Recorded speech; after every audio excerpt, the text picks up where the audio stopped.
Of course, we should always be ready to repel any aggression, any attack on Russia. Regardless of the situation our partners' nations are in, they should always realize that they would be better off not messing with us, talking about a possible military conflict. But thankfully, I don't think anybody seriously considers the possibility of starting a military conflict with Russia. I would like to remind you that Russia is one of the biggest nuclear powers. These are not just words, this is real, and we actually strengthen our nuclear forces. They are more compact now, but they're also more efficient. They're more modern. They have modern weaponry. And we continue to boost their potential, and we are going to do this in the future as well. This is not to threaten anybody, this is just for us to feel protected and be able to implement our economic and social plans.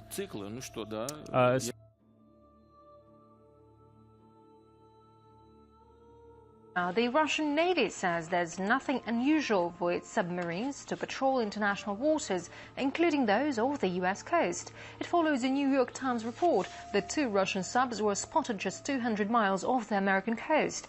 The Pentagon is reportedly concerned it could point to more assertive Russian tactics. U.S. analysts say not since the Cold War have Russian submarines approached so close to America's coast. But officials in Moscow insist they have never stopped patrolling international waters. Our Navy should not be idling its time away. And it's not only about fighting piracy or other international campaigns. So it's a normal process, and those who make statements are pretty well aware of that. We could also say a lot about their Navy and where it goes.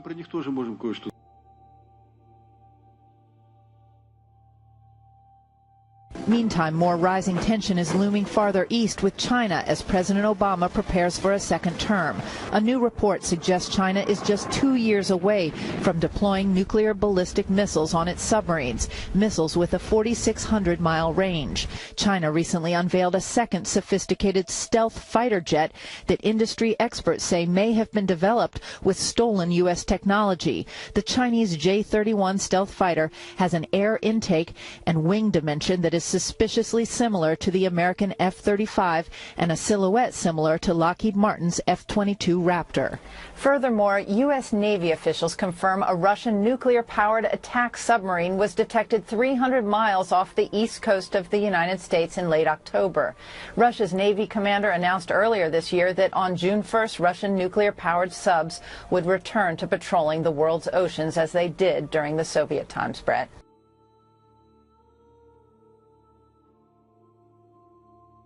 Begin in China. We got a glimpse of the country's fleet of nuclear submarines for the first time.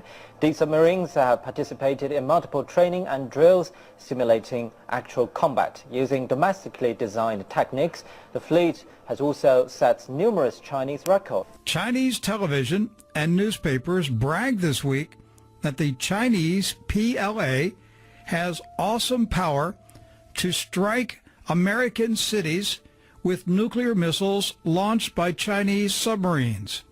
Military videos and photographs have appeared on TV news programs and in newspapers this week in China, touting the communist nation's growing military might and a future war with the United States.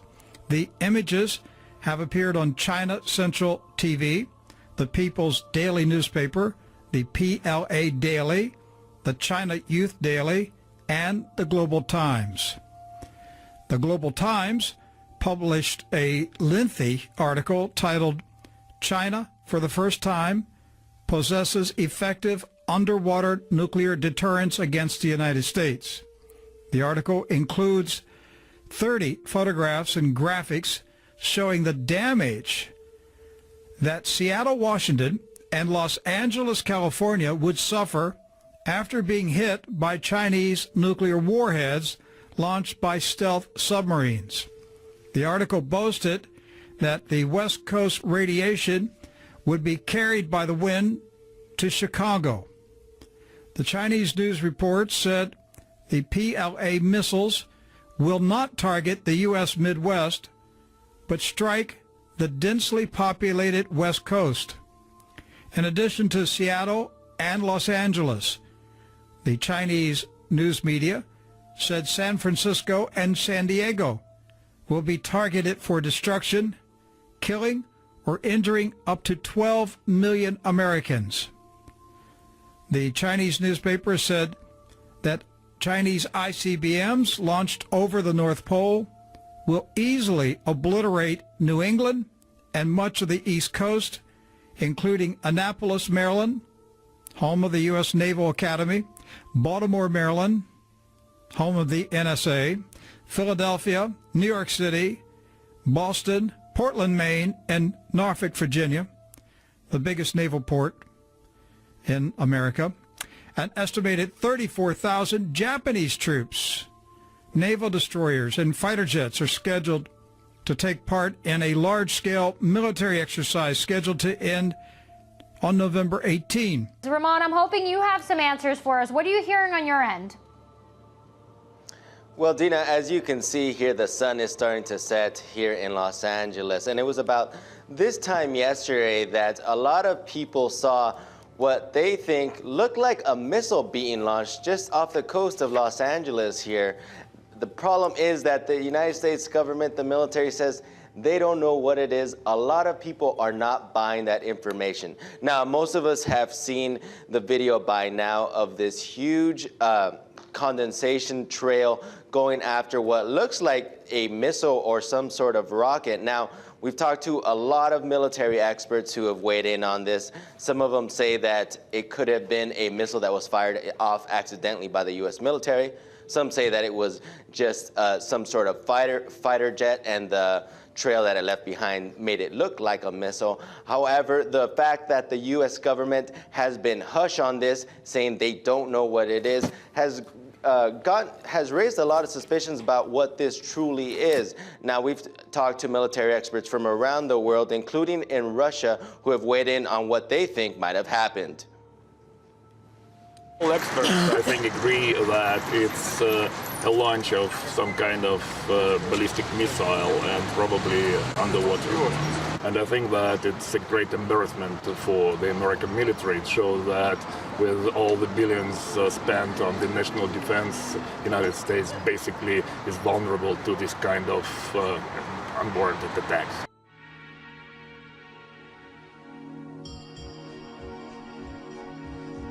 Joseph Farah is the founder of WorldNet Daily. According to Joseph Farah's G2 Bulletin, in an article dated November 19, 2010, experts are now saying that the mystery contrail off the California coast last week was from a Chinese missile. And of all things, that the muted response thus far was a decision made by the president himself. And that U.S. Navy anti-submarine warfare sensors apparently failed again. And on top of this, experts are speculating that the Pentagon is working with the media to orchestrate a cover-up of the entire affair.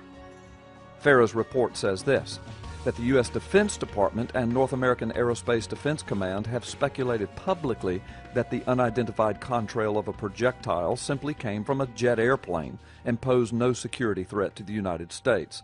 But, Farah reports, several experts are now raising provocative and disturbing questions about the government's official response. Two governmental military experts with extensive experience working with missiles and computer security systems have examined the television video and conclude that the mysterious contrail originating some 30 miles off the coast near Los Angeles did not come from a jet airliner, but rather, they say, the exhaust and the billowing plume emanated from a single-source nozzle of a missile probably made in China. They further suggest the missile was fired from a submerged Chinese nuclear submarine off America's coast, and point out that the timing of the alleged Chinese missile shot coincided with an increasing confrontation between the U.S. and China and was likely meant to send a message to Washington. Indeed, the Federal Aviation Administration documents that there were no aircraft flying in the area at that time, the night of November the 8th, Farah's report says. a former U.S. Air Force fighter pilot and commander of an F-15 squadron and an F-16 wing, Brigadier General Jim Cash was assigned to NORAD as an assistant director of operations and is fully knowledgeable of NORAD procedures. Here is what he says. The question that still must be answered is why NORAD's muted response was simply that North America was not threatened, and later our government approved the lame excuse that the picture recorded was simply an aircraft leaving a contrail.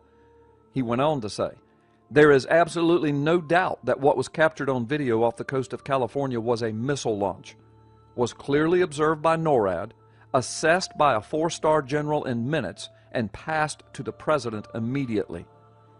Cash continued with this ominous warning. We must question the timing of this shot across our bow. The President was abroad being diplomatic, which means trying to placate China. And in this astounding admission, Wayne Madsen, a former naval officer who has worked at the National Security Agency and the Naval Data Automation Command, said the inability to pick up what he described as a Chinese Jin-class submarine-launched ballistic missile isn't the first time U.S. Navy anti-submarine warfare sensors have failed. Madsen, who today is an investigative journalist, said the Pentagon is working, quote, overtime with the media and on the internet to cover up the latest debacle. However, even some reporters who cover the Pentagon full-time are beginning to question the Pentagon's version of events over the skies west of Los Angeles. Dr. Lyle J. Rapicki of Sentinel Intelligence Services, LLC, said that the contrail incident off the Los Angeles coast is fraught with peril due to the defense systems and protocols in place that should have detected the alleged submarine. Dr. Rapicki said, the decision to officially announce that North America was not threatened and all the excitement was due to an aircraft leaving a contrail is a decision that reaches beyond the 4-star general level and goes directly to a decision made by the Commander-in-Chief.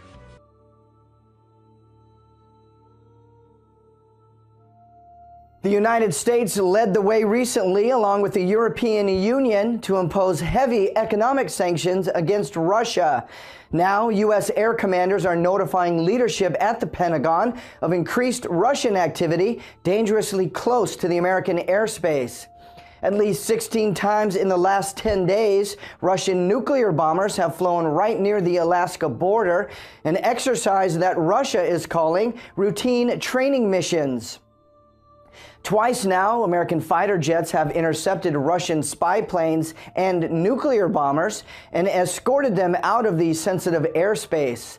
Last month, 2 Russian bombers flew within 50 miles of the California coastline before turning back. U.S. Major Ben Smith says the recent Russian Air Force missions are a spike in activity.